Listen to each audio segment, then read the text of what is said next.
Alright, I have just completed the 2.6 Part 2 MSQ Phase 2 Act, whatever you want to call it, and like clockwork, I say that a lot, I know, but like clockwork, I'm here to give my review on it and give my thoughts, what I liked, what I didn't like, and yeah, my impressions and what my rating is, because of course I always rate it out of 10 nowadays. Without any further ado, let's get straight into it. So first off, I want to say that this quest feels a lot more personal. It feels a lot more sort of intimate and grounded than the previous part. Do I think that this is an MSQ?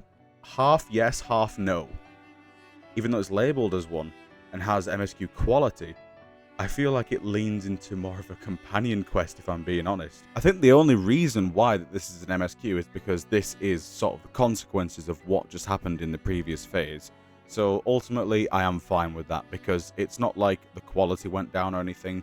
We just had like a completely different change of pace. So yes, without getting into too much spoilery stuff, let me say what I liked. I liked the interactivity in this quest.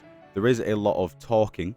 There is a lot of it, and some people are not going to like that. I can already tell that some people are not going to like the amount of talking and less action. We got a lot less sort of combat, a lot less exploration, and more talking and understanding. Akin to like a quest in HSR, just better storytelling all across the board. But I still liked that they tried to at least make it somewhat interactive. For example, these scenes where you're taking somewhere and you have to actually press the button, so it's not like you're just watching a slideshow or a movie or something like that. You actually have to interact, and it keeps you just aware, I suppose. So that's something nice that I liked. Another thing I liked was the sort of the commentary on defying destiny and how, if fate is real and if fate is everything, then does what you do matter?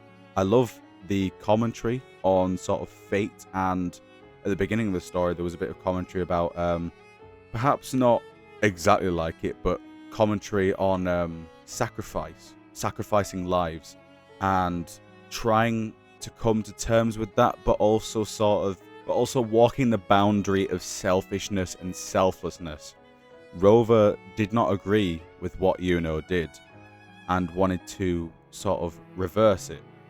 But wanted to do what she did because it was the only way. So I do like that they definitely teetered or sort of tried to include these sort of commentaries, which I really actually liked because, I love it when things have more meanings than what they appear. Another thing I liked was the special areas that they made for this quest. Really nice areas, sort of small, well detailed. I like that as well because it didn't just have us going around the map or visiting old areas much. It actually made us go to sort of new areas. Again, unlike a certain game. And again, I like how they completely had a change of pace, In the previous quest, we were battling the Dark Tide head on, and in this quest, we are just tying up an extremely important loose end. And one last thing that I did like is at the end, it had a sort of soft locked cutscene where you could only watch these sort of memories pop up onto your screen while you're flying, which I thought was actually really cool. It's the first time they've done that. It's nice. It's nice. It's a nice touch. Now, one of the things I didn't like, these are sort of minor gripes, I suppose, was the sort of the length of the talking. Now, obviously, that can be subjective because I know some people can sit through HSR quests. But at the end of the day, sometimes you have to pick and choose when to deliver exposition. We got a lot of exposition about Iono's past and stuff, which was good.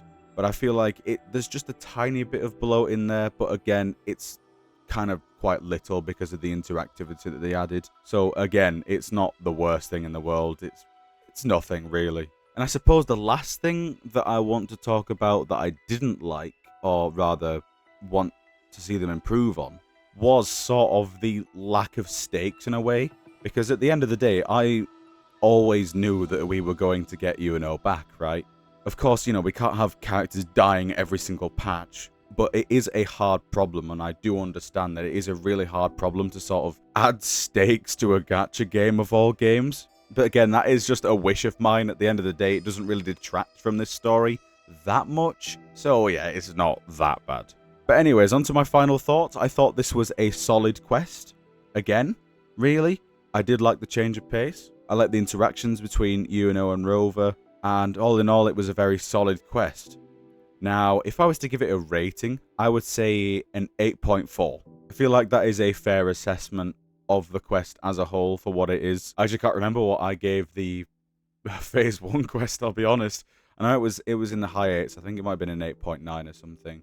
But yeah, this is just solid, good stuff from Kuro Games. Music, environments, characters, all good. Just good stuff. And I like it. We have yet to have a real stinker of a quest, I'll be honest. We're yet to have a Honkai Star Rail 2.6. Long may it continue, I suppose. But yes, what did you guys think of the quest? Did you enjoy it? Are you pulling for Yuno? If you are, good luck. I know it is day 1 when I'm posting this at the minute, so if you've already got them, then hooray. But yes, thank you all so much for tuning in, and I will see you all in the next video. Goodbye for now.